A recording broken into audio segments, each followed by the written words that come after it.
अस्सलाम वालेकुम।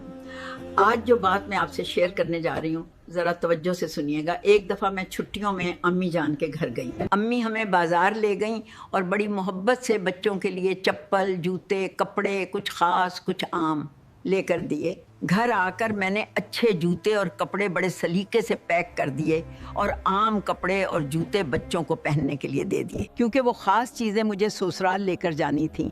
फिर मैंने अपने मेके में सादा कपड़े पहने ताकि अच्छे कपड़े ख़राब ना हों। मैंने एक नहीं 2 बैग बनाए।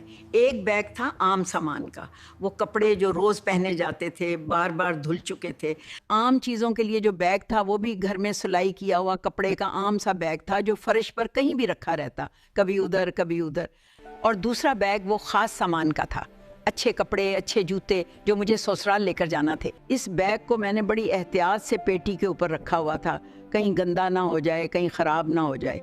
एक दिन भाभी ने कहा, सादिया तुम यहाँ खुद भी सादा रहती हो, बच्चों को भी सादा पहनाती हो और सब अच्छा सामान वहाँ के लिए क्यों बचा कर रखती हो? मैंने कहा, भाभी यहाँ 1 महीना रहना है, वहाँ 11 महीने, तो जाहिर है जहाँ मुझे ज़्यादा रहना है वहाँ की मुझे इज्जत भी ज़्यादा चाहिए और सहूलत भी।